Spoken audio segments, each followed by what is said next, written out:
Je m'appelle Nadia Klettmann, je suis journaliste et mes enquêtes, j'aime les mener dans le passé pour savoir qui nous sommes, d'où nous venons.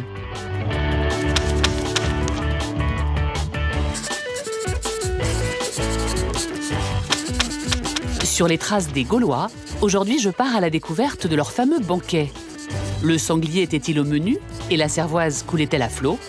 Vous allez le voir, l'archéologie va peut-être briser quelques idées reçues. Pour commencer, direction Dijon,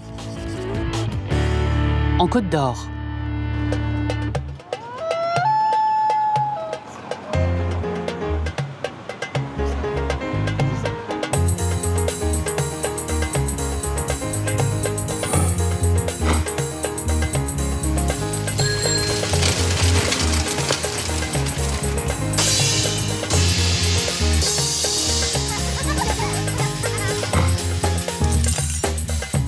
Ici, à Dijon, j'ai rendez-vous à l'université dans un laboratoire d'archéologie où l'on étudie en ce moment des ossements d'animaux servis lors de banquets gaulois. Je vais peut-être enfin savoir si nos ancêtres mangeaient vraiment du sanglier.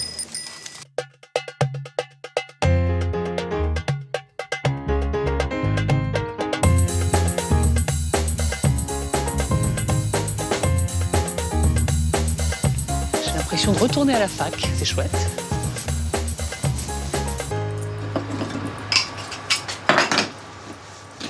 Bonjour. Bonjour. Vous avez un beau bestiaire ici. Qu'est-ce que c'est que tous ces ossements? Vous êtes dans un laboratoire d'archéozoologie. Donc, en fait, ce sont des ossements d'animaux. Ces ossements ont été découverts sur un site archéologique gaulois, le sanctuaire de Mirebeau, en Côte d'Or. Ce sont des restes de banquets qui nous prouvent que les Gaulois étaient de grands amateurs de viande. Dans ces banquets, en fait, sont consommés essentiellement des animaux domestiques. Donc, dans le cas de Mirebeau et dans beaucoup de banquets du nord de la France, on a beaucoup de porc. Par exemple, ici, vous avez les mâchoires de porc, les crânes de porc. Alors, vous allez me dire, les têtes, c'est pas un bon morceau. Mais si, ça se mange. Dans le cochon, comme on dit dans nos civilisations, tout est bon. Voilà. Les jambons, les pieds. Donc là, un faciès dominé par le porc. Ensuite, on trouve un peu de mouton, peut-être un peu de chèvre avec. Et puis là-bas, quelques restes de bœufs, avec beaucoup de côtes, par exemple. Alors, vous me parlez de cochons, de moutons, de chèvres, de bœufs, vous ne parlez pas de sanglier. Alors, je m'étonne. Alors, le sanglier, en fait, c'est un animal qu'on connaît à peine dans les sites gaulois. C'est quelque chose d'extrêmement rare.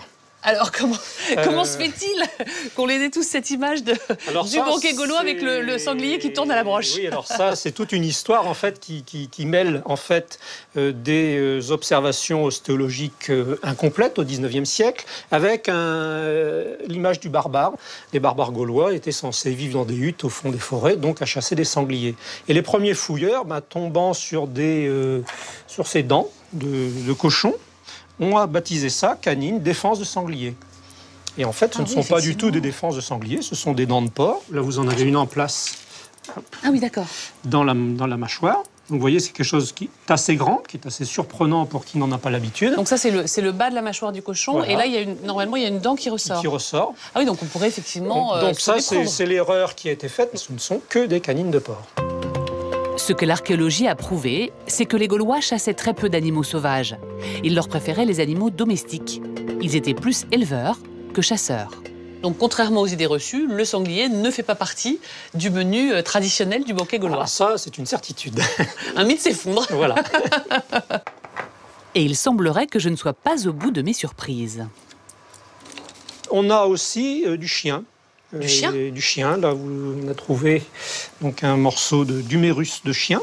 Les Gaulois mangeaient du chien? Alors, les Gaulois mangeaient du chien. C'est quelque chose de très répandu, jamais en très grande quantité, mais qu'on va trouver dans les banquets. Ce qui veut dire que ce n'est pas une viande de seconde catégorie. Donc, chez les Gaulois, le chien n'est pas encore le meilleur ami de l'homme comme il l'est dans notre... Si on en juge à partir du traitement qu'on voit sur ces ossements, non, il est découpé, il est cuit. Il est découpé comme un cochon, il est cuit comme un cochon. On a exactement les mêmes stigmates sur les ossements. Il fait partie du menu. Voilà.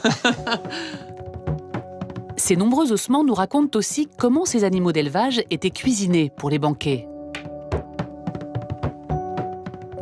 Pour montrer que ces animaux ont été mangés, il faut un certain nombre d'indices, de traces de découpe, de cuisson, qu'on va recueillir sur ces ossements avant de les interpréter. Donc là, par exemple, une trace de couteau. Ah oui, ici, là, une entaille. Sur ce tibia de cochon. D'accord. Alors, on a des traces qui sont quand même beaucoup plus visibles. C'est celles qui, par exemple, ici, sur un morceau de bassin de bœuf, qui sont des entailles dues à des coups de couperet, avec un tranchant qui va pouvoir entailler l'os.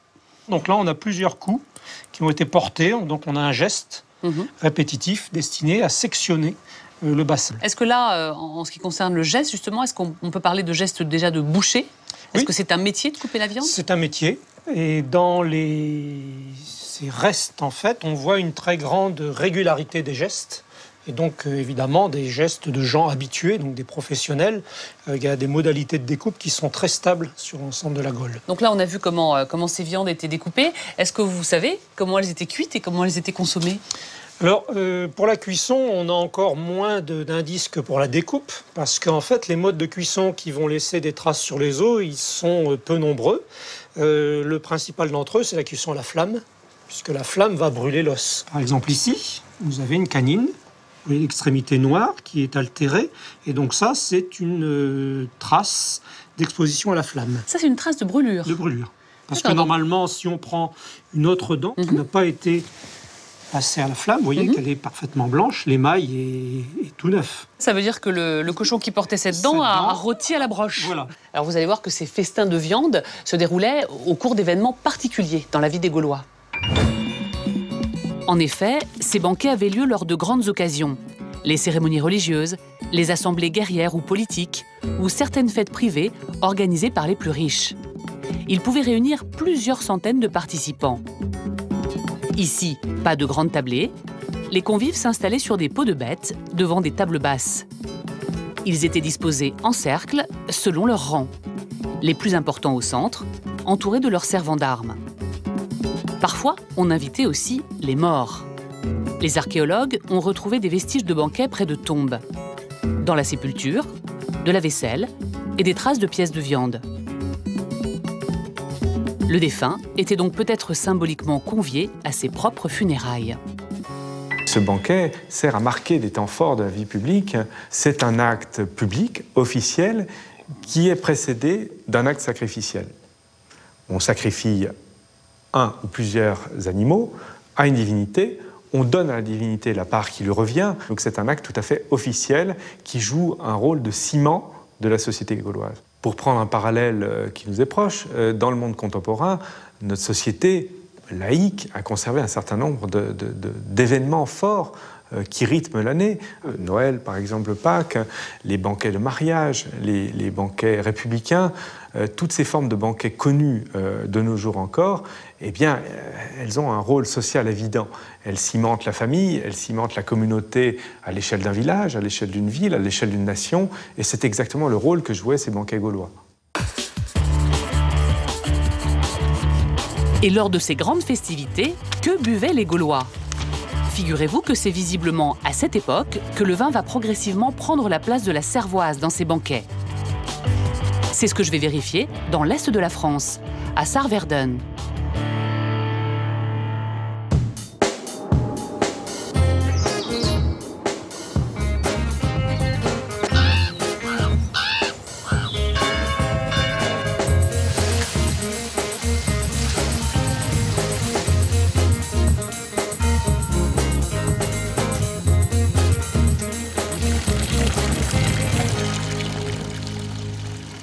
Me voici en Alsace, une région réputée pour sa gastronomie et ses bons vins.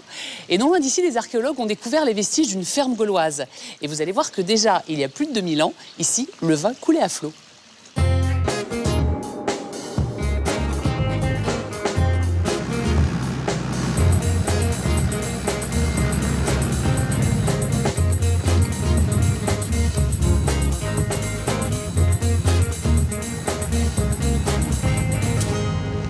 Bonjour.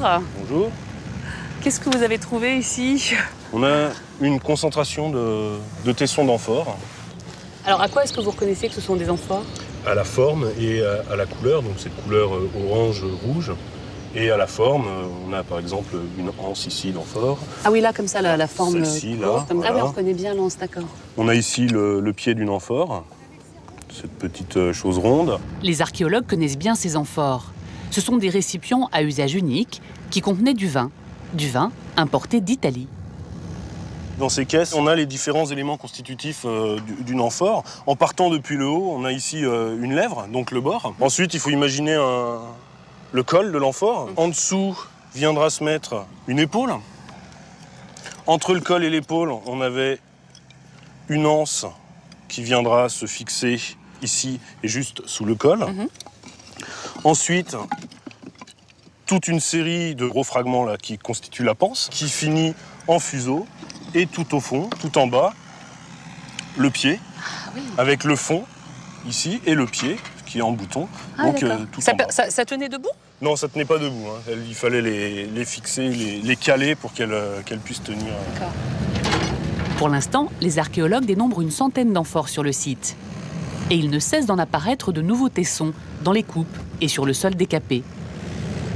Effectivement, on va en avoir un certain nombre. Donc là, vous voyez par exemple une anse ici, un fond, une lèvre, un morceau de panse. On en a d'autres par là, une anse encore. Ah oui, on reconnaît bien la bien forme allongée. Un morceau de panse à côté.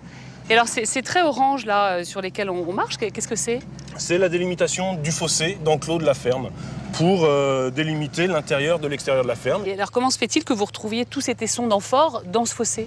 Alors, c'est des structures en creux comme ça qui piègent finalement les détritus lors de l'occupation du site. Donc, ça veut dire que les Gaulois jetaient leurs amphores dans le fossé, c'est ça? Une fois que le vin était bu, l'amphore cassée, elles étaient rejetées dans les fossés. Ces amphores servaient à importer le vin.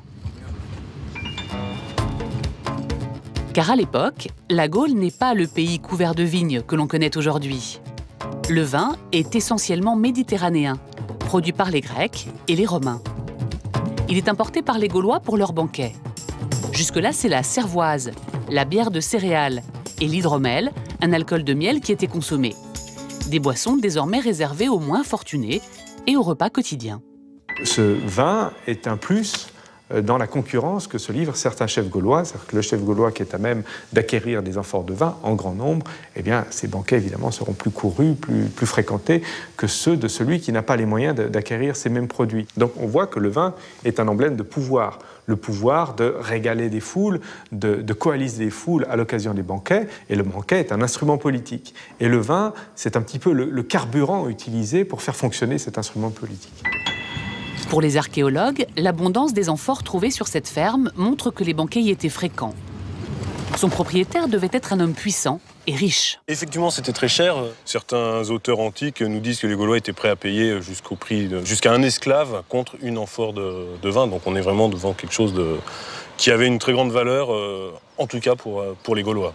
Donc c'était un produit de luxe, un peu comme notre champagne d'aujourd'hui. C'est ça, produit de fête, qui était certainement moins consommé que le champagne actuellement, mais un produit de luxe, voire de grand luxe. Et ce vin si précieux, je suis curieuse de savoir quel goût il pouvait bien avoir. A priori, c'était pas le même vin que celui qu'on boit aujourd'hui. Il était beaucoup plus épais, beaucoup plus sirupeux, certainement beaucoup plus alcoolisé aussi. Donc les Méditerranéens, les Romains, les Grecs buvaient le vin en le coupant d'eau, d'épices. Il semblerait que les Gaulois, au contraire, ne l'aient pas fait. Soit les Gaulois n'avaient pas intégré la coutume et la manière de faire romaine méditerranéenne, soit il faut aller invoquer des raisons plus religieuses où le vin aurait un caractère sacré assez important.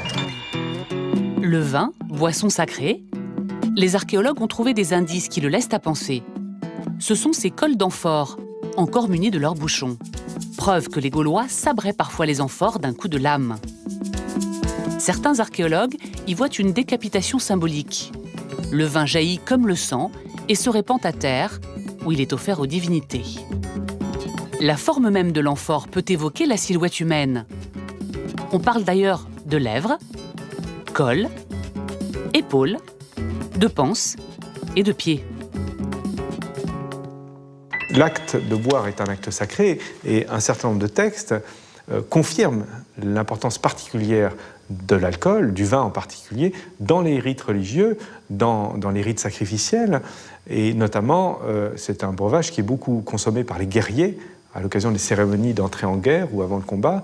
Pourquoi ? Parce que le vin est assimilé au sang versé. Donc ce couple vin-sang, qui est tout à fait universel dans les religions antiques, va être particulièrement apprécié par les guerriers gaulois qui vont consommer le vin un petit peu comme une potion magique. Et l'ivresse elle-même peut être considérée comme un acte particulier, un acte sacré.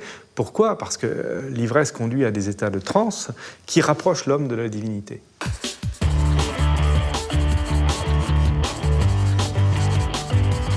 Le luxe était donc de mise lors des banquets. Mais au fait, au quotidien, que mangeaient les Gaulois? Pour connaître leur menu de tous les jours, je me rends maintenant à Bibracte, en Bourgogne.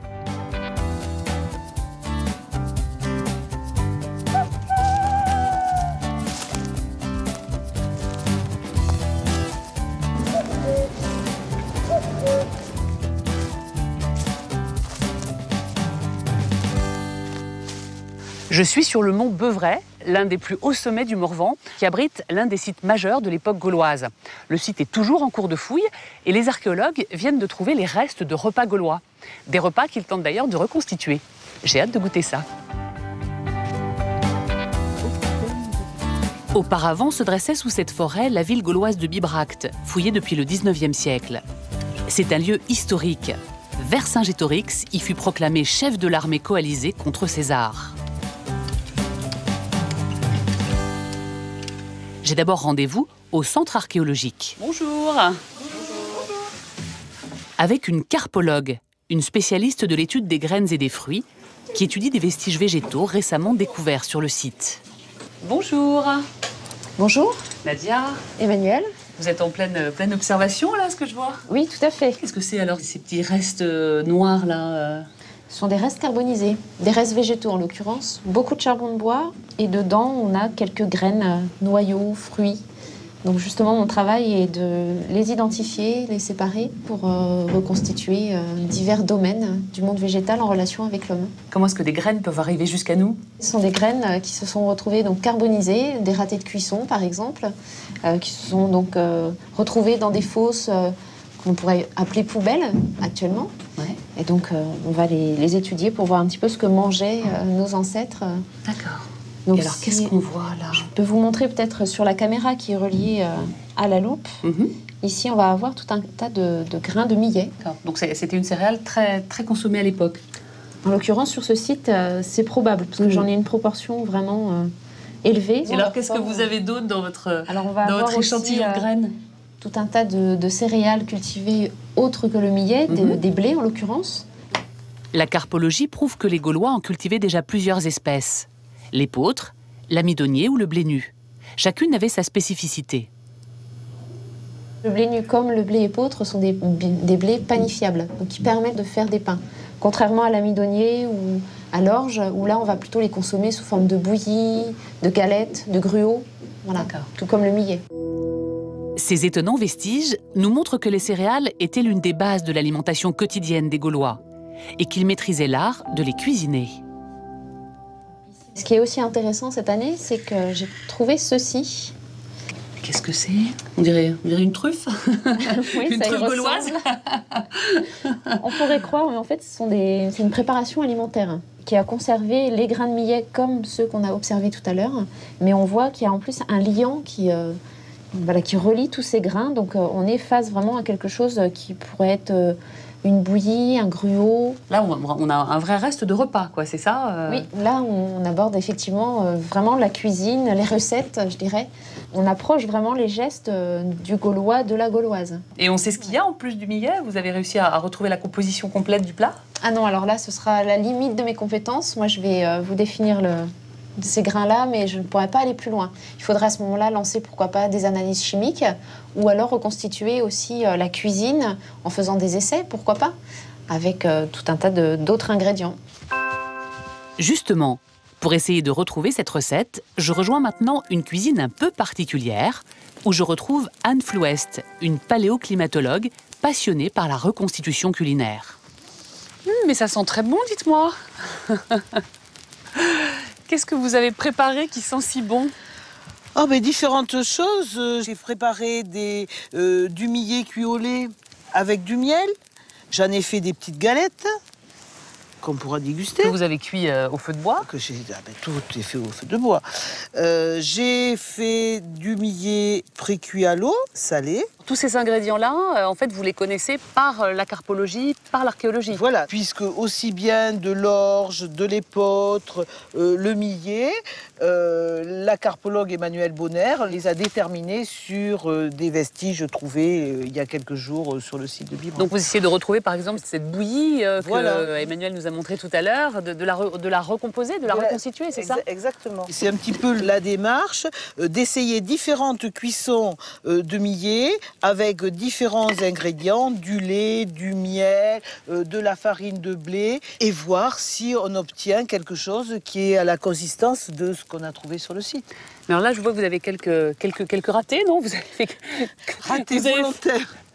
Raté volontaire, puisque l'idée c'était de voir comment évoluer une préparation qu'on laissait carboniser, volontairement ou non, ça j'en sais rien, moi c'est volontaire. Pourquoi? Pour comparer avec les vestiges archéologiques carbonisés qu'Emmanuel était en train d'analyser. Et alors après, vous allez faire analyser ça par la carpologue? Tout à fait. Pour voir si finalement si vous avez eu bon, c'est ça? Exactement. Il y a la composition, la texture, donc on va essayer de retomber sur quelque chose qui s'approche de la préparation gauloise.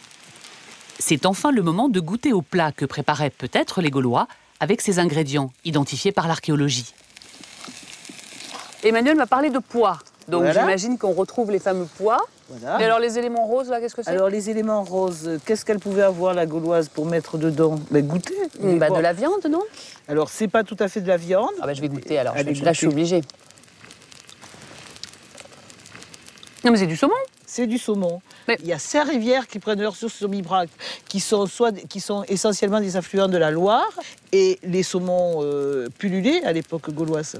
Et alors ces herbes? Alors les herbes, je les ai pris dans l'environnement, c'est de l'oseille. Saumon, oseille. Saumon, oseille, et ça va très bien. Et alors là, qu'est-ce que vous avez dans cette marmite? Ça ressemble à du petit salé aux lentilles. Est-ce que j'ai tapé dans le mille? L'archéologie permet de dire que nos ancêtres pourraient avoir inventé cette recette, puisqu'ils connaissaient les lentilles et la viande de porc. Une viande moins grasse que la nôtre, car les cochons étaient petits et graciles à l'époque. Les Gaulois s'en servaient aussi pour fabriquer l'une de leurs spécialités, la charcuterie. Ils produisaient en effet d'excellentes salaisons très réputées qui étaient exportées jusqu'à Rome. Ces salaisons voyageaient peut-être dans ces pots à conserve typiques qui pouvaient recevoir un couvercle.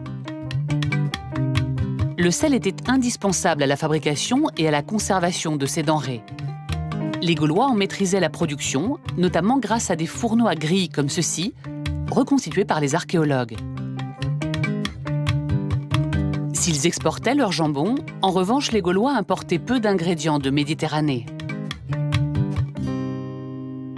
Si l'on en croit les textes, la cuisine gauloise est assez conservatrice. Posidonios d'Apamée, par exemple, affirme que les Gaulois détestent l'huile d'olive. Ils importent le vin, mais ils rejettent l'huile d'olive. Il ne semble pas non plus que les Gaulois aient fait usage des condiments à base de sauce de poisson, dont les Romains étaient friands à la même époque.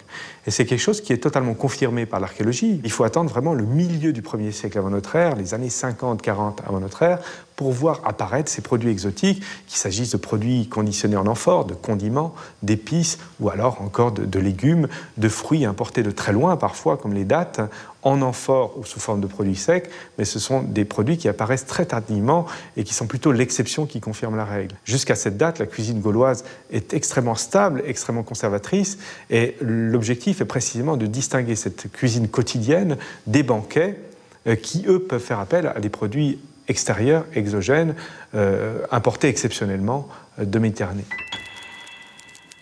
Et pour terminer la dégustation, le dessert. Ah oui, une belle galette là. Un gâteau même. Un gâteau à base d'orge, d'œufs et de cervoise, utilisé comme levure. Un gâteau gaulois. Vous avez mis du sucre dedans?